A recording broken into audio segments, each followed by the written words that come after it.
ਵਾਹਿਗੁਰੂ ਜੀ ਕਾ ਖਾਲਸਾ ਵਾਹਿਗੁਰੂ ਜੀ ਕੀ ਫਤਿਹ ਜੀ।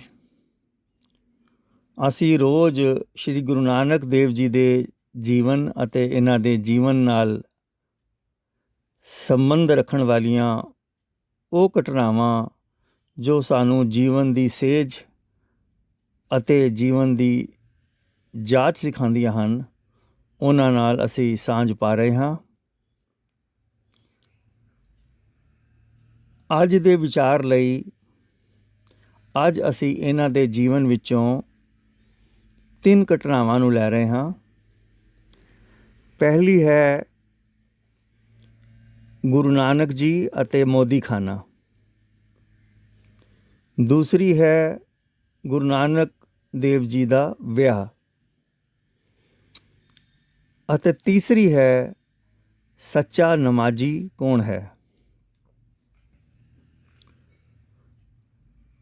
ਸੋ ਪਹਿਲਾਂ ਅਸੀਂ ਸਾਂਝ ਪਾਉਂਦੇ ਹਾਂ ਗੁਰੂ ਨਾਨਕ ਦੇਵ ਜੀ ਅਤੇ ਮੋਦੀਖਾਨਾ।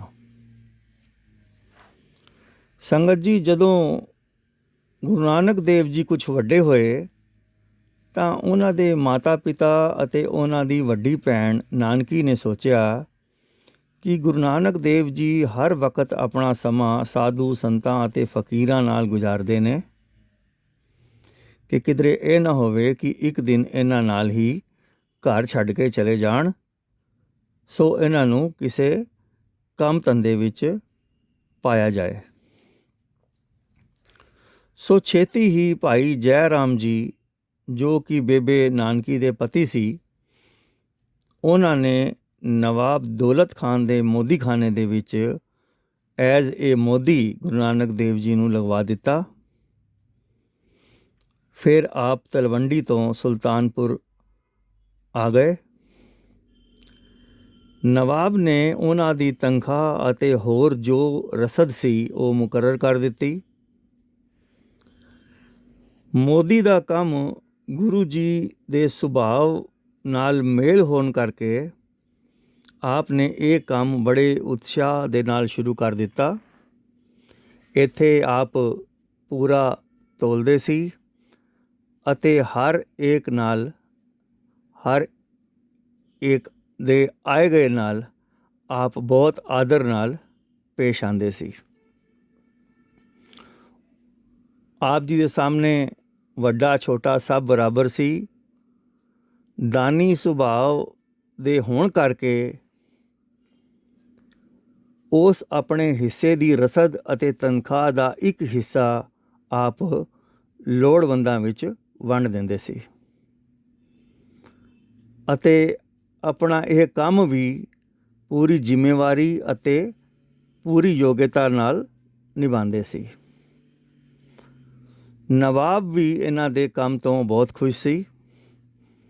ਗੁਰੂ ਜੀ ਆਪਣੇ ਇਸ ਕੰਮ ਦੇ ਨਾਲ ਨਾਲ ਪ੍ਰਭੂ ਭਗਤੀ ਵੀ ਕਰਦੇ ਰਹਿੰਦੇ ਸੀ। ਉਹ ਰੋਜ਼ ਸਵੇਰੇ ਉੱਠ ਕੇ ਵੇਹੀ ਨਦੀ 'ਤੇ ਚਲੇ ਜਾਂਦੇ ਅਤੇ ਇਸ਼ਨਾਨ ਕਰਕੇ ਇੱਕ ਬੇਰੀ ਦੇ ਦਰਖਤ ਦੇ ਨੀਚੇ ਬੈਠ ਕੇ ਨਿਤ ਪ੍ਰਤੀ ਪ੍ਰਭੂ ਨਾਲ ਆਪਣੀ ਸੁਰਤ ਜੋੜ ਦਿੰਦੇ। ਇਹ ਬੇਰੀ ਹਾਲੇ ਵੀ ਸੁਲਤਾਨਪੁਰ ਲੋਧੀ ਵਿੱਚ ਮੌਜੂਦ ਹੈ ਅਤੇ ਇੱਥੇ ਇੱਕ ਹੁਣ ਆਲੀਸ਼ਾਨ ਇੱਕ ਗੁਰਦੁਆਰਾ ਹੈ ਜਿਸ ਦਾ ਨਾਮ ਹੈ ਬੇਰ ਸਾਹਿਬ, ਜੋ ਗੁਰੂ ਨਾਨਕ ਦੇਵ ਜੀ ਦੀ ਪ੍ਰਭੂ ਭਗਤੀ ਦੀ ਸਾਨੂੰ ਯਾਦ ਦਿਵਾਉਂਦਾ ਹੈ। ਗੁਰੂ ਨਾਨਕ ਦੇਵ ਜੀ ਇਸ ਜਗ੍ਹਾ 'ਤੇ ਹਮੇਸ਼ਾ ਤੇਰਾ ਹੀ ਤੇਰਾ ਦਾ ਨਾਮ ਜਪਦੇ ਰਹਿੰਦੇ ਸੀ ਅਤੇ ਪ੍ਰਭੂ ਦੀ ਬੰਦਗੀ ਦੇ ਵਿੱਚ ਮਧੁਰ ਗੀਤ ਗਾ ਕੇ ਲੋਕਾਂ ਨੂੰ ਨਿਹਾਲ ਕਰਦੇ ਰਹਿੰਦੇ ਸੀ।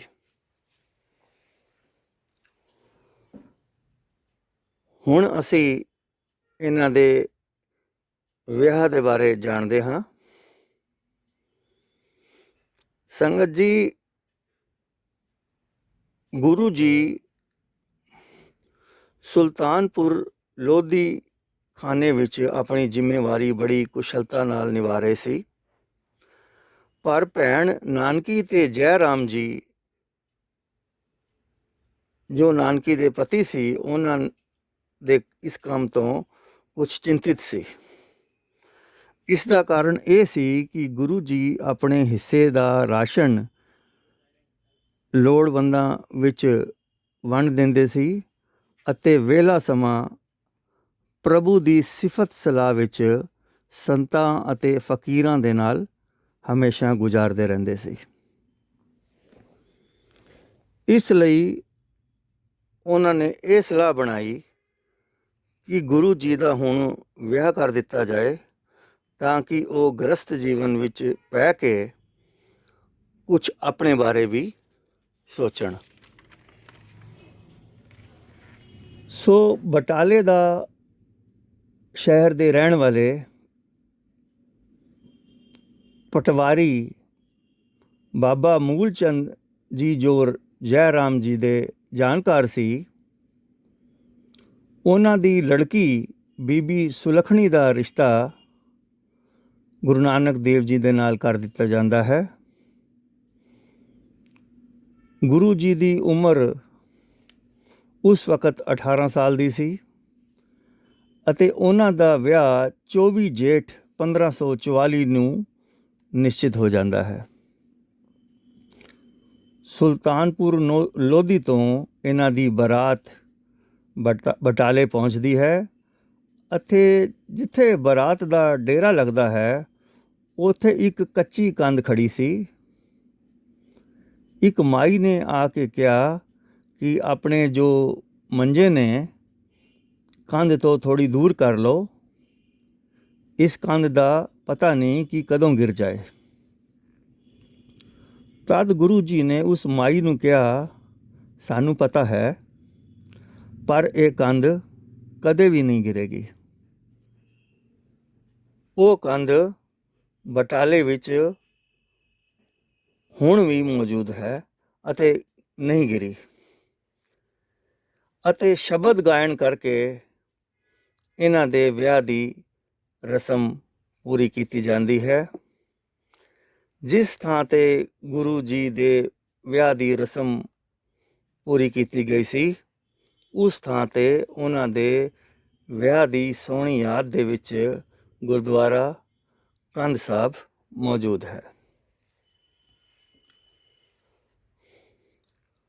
ਹੁਣ ਅਸੀਂ ਇਹਨਾਂ ਦੇ ਜੀਵਨ ਵਿੱਚੋਂ ਇੱਕ ਹੋਰ ਘਟਨਾ ਕਿ ਸੱਚਾ ਨਮਾਜ਼ੀ ਕੌਣ ਹੈ, ਇਸ ਨੂੰ ਜਾਣਨਾ ਕਰਦੇ ਹਾਂ। ਕੁਝ ਸਮੇਂ ਬਾਅਦ ਗੁਰੂ ਜੀ ਨੇ ਮੋਦੀ ਖਾਨੇ ਦੀ ਨੌਕਰੀ ਛੋੜ ਦਿੱਤੀ ਅਤੇ ਸਾਰਾ ਮੋਦੀ ਖਾਨੇ ਦਾ ਹਿਸਾਬ ਕਰਕੇ ਆਪ ਆਜ਼ਾਦ ਹੋ ਗਏ, ਕਿਉਂਕਿ ਉਹਨਾਂ ਦੇ ਜੀਵਨ ਦਾ ਮਕਸਦ ਇੱਕ ਥਾਂ 'ਤੇ ਰਹਿ ਕੇ ਸੰਗਤ ਕਰਨ ਦਾ ਨਹੀਂ ਸੀ, ਸਗੋਂ ਪੂਰੇ ਜਗਤ ਨੂੰ ਤਾਰਨ ਦਾ ਸੀ। ਸੋ ਇੱਕ ਦਿਨ ਇੱਕ ਕਾਜੀ ਨੇ ਗੁਰੂ ਨਾਨਕ ਦੇਵ ਜੀ ਨੂੰ ਕਿਹਾ ਕਿ ਤੁਸੀਂ ਹਮੇਸ਼ਾ ਇਹ ਕਹਿੰਦੇ ਹੋ ਕਿ ਨਾ ਕੋਈ ਮੁਸਲਮਾਨ ਅਤੇ ਨਾ ਕੋਈ ਹਿੰਦੂ। ਸੋ ਜੇਕਰ ਤੁਹਾਨੂੰ ਇਹਨਾਂ ਦੋਹਾਂ ਮਜ਼ਹਬਾਂ ਦੇ ਵਿੱਚ ਕੋਈ ਫਰਕ ਨਹੀਂ ਦਿਸਦਾ, ਤੇ ਤੁਸੀਂ ਸਾਡੇ ਨਾਲ ਜਾ ਕੇ ਮਸਜਿਦ ਦੇ ਵਿੱਚ ਅੱਜ ਨਮਾਜ਼ ਪੜ੍ਹੋ। ਗੁਰੂ ਜੀ ਨੇ ਉਹਨਾਂ ਦੀ ਗੱਲ ਮੰਨ ਲਈ ਅਤੇ ਉਹ ਮਸਜਿਦ ਦੇ ਵਿੱਚ ਉਹਨਾਂ ਦੇ ਨਾਲ ਪਹੁੰਚ ਗਏ। ਕਾਜੀ ਤੋਂ ਇਲਾਵਾ ਉੱਧਰ ਦਾ ਨਵਾਬ ਜੋ ਸੀ, ਉਹ ਵੀ ਉਹਨਾਂ ਦੇ ਨਾਲ ਸੀ। ਸੋ ਜਦੋਂ ਨਮਾਜ਼ ਆਰੰਭ ਹੋਈ ਤਾਂ ਕਾਜੀ ਅਤੇ ਨਵਾਬ ਨਮਾਜ਼ ਦੇ ਅਸੂਲਾਂ ਦੇ ਹਿਸਾਬ ਨਾਲ ਨਮਾਜ਼ ਪੜ੍ਹਦੇ ਰਹੇ, ਪਰ ਗੁਰੂ ਜੀ ਉੱਥੇ ਚੁੱਪਚਾਪ ਹੀ ਖੜ੍ਹੇ ਰਹੇ ਅਤੇ ਜਦੋਂ ਨਮਾਜ਼ ਖਤਮ ਹੋਈ